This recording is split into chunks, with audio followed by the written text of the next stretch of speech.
Sure. Well, obviously, a great result for our club.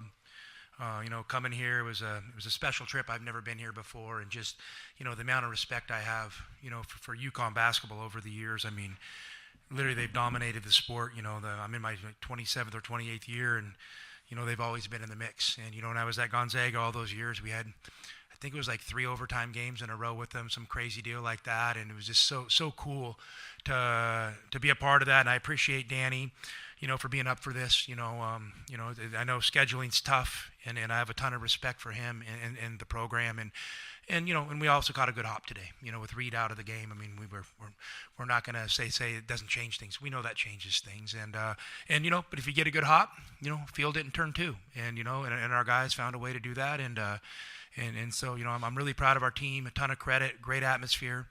I'd love to see what this place is on $1 beer night. $2 beer night was pretty impressive. $1 beer night, can we take it up another level? It was pretty impressive. So a ton of fun. Proud of this guy here next to me, just so steady. And all the things he's going to say in this deal. He's going to give all his credit to his teammates, which is what a great point guard does. But I'm really proud of him and just the player he's developed into being. And JB had big dreams, as a basketball player. And sometimes it just takes a little bit of time, but I'm telling you what, it's really impressive what he's done here this past month. I mean, he's literally a rock star. So let's get some questions so we can get out of here. Coach, you guys are very physical with UConn. Was that something that you planned on coming in here to do? Well, that's how we're built. We know. As you're looking at the landscape of college basketball, if you're not up for the physical fight, it's going to be tough. It's going to be tough to be a team that wins consistently at a high level. It's going to be tough to win on the road. It's going to be tough to win in the NCAA tournament. It's going to be tough to make a deep run. And so we want to build our team with guys that are capable of playing physical basketball, and we play a way that I think kind of allows us to kind of accentuate their mobility and their athleticism, but at the same point, like we're here for the hits, and we have no problem with body to body contact. Coach, it's pretty rare for you guys to play in a top 5 matchup in a true road game, especially this early in the season. Can you talk about the overall atmosphere and environment here in Storrs and how you're looking to use this win going into non-conference, the rest of non-conference and Big 12 play? Yeah. Well, first off, you schedule the game, a while back, not knowing you're both going to be ranked in the top 5. So, it's pretty cool when the kind of, you're on a collision course and it actually hits like that. Just a great opportunity for our program to have a kind of a marquee win in a tough place. As for moving forward, my whole mindset coming into this game was, we've gotten off to a good start this season, and And let's be honest, the Florida game could have went another direction. The UCLA game could have went another direction. So let's not act like we've, got all the world's problems solved. But we're having a lot of incredible experiences, and we have a new team, a young team, and with some great veteran leadership. I was really looking forward to getting through this game, no matter what the result was, and having an incredible 2 weeks where we can get better. We need to take a step as a program. This win here isn't gonna mean we're gonna be a great team in January or February. But the next 2 weeks of practice and our preparation will have more say in how we're gonna be down the line. So we're gonna get on the plane. We're gonna get home really late. We're gonna take tomorrow off, and then we're just gonna get back in the gym, and it's gonna be the normal process. And we're really gonna double down on getting better the next couple weeks. Tommy, where does Reed's absence hurt them the most or help you the most? Listen. I'm sorry to cut you off, but I'm sure on the glass it hurts. We end up out rebounding UConn by 20. Probably the last time that happened. It's literally probably an anomaly.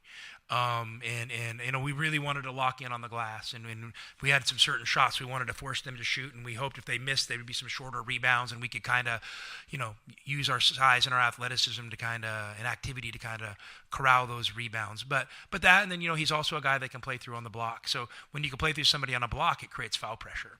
So that puts pressure on our bigs. We really wanted in this game.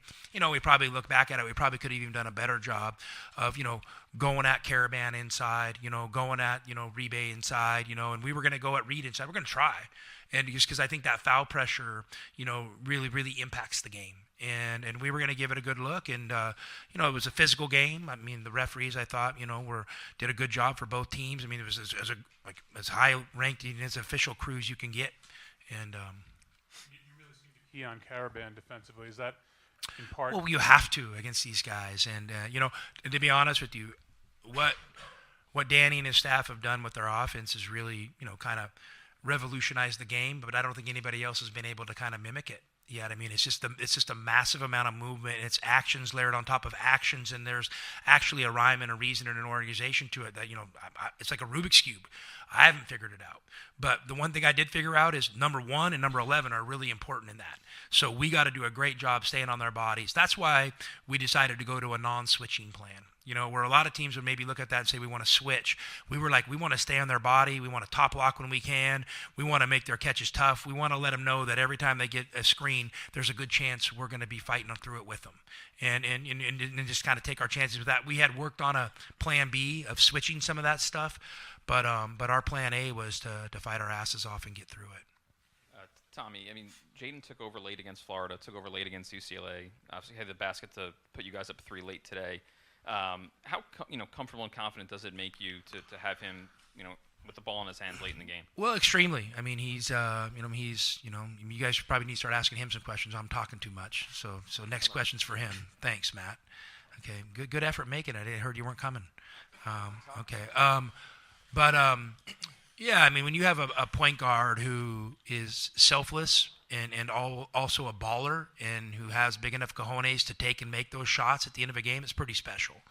And we have that in him, and it's really cool to see him kind of grow into that role. It's honestly, it's nothing he and I have ever talked about, so he gets all the credit. He gets all the credit for taking on that responsibility. And it's really impacted our team in a really positive way, so I'm really proud of him.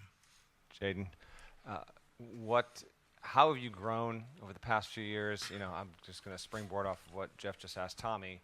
I watched the win over Florida. I watched how you helped key your team to the win over UCLA, and then you had the up and under really is what gave you a little bit of a needed cushion to get this done.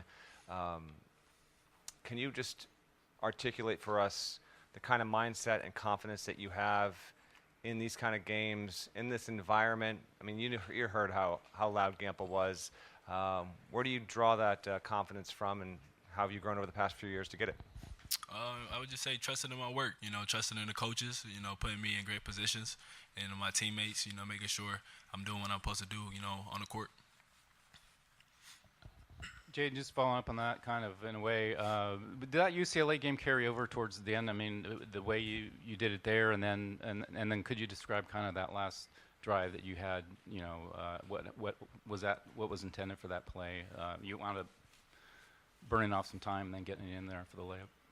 Most of our games have been, down to the wire, down to the stretch, and coaches drew up a great set, and we were able to get a ball screen, and my guys gave me great space, and I was able to make the layup, and we got to stop at the end. Any other questions? Bruce?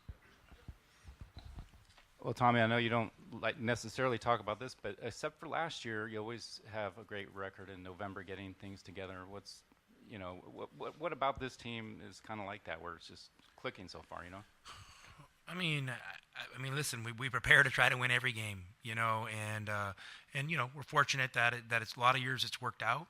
But like I said, the journey is long, and I think this team's built for the journey. So, we're not gonna overreact. We're not gonna act like we're anointed, ultimate success long term. We got to go have a couple good weeks of practice, and we got to get better. And that's the only mindset we can have, is that growth mindset, and that's something this group has talked about.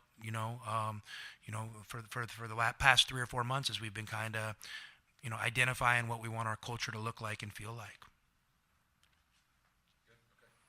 See you guys. Thank you.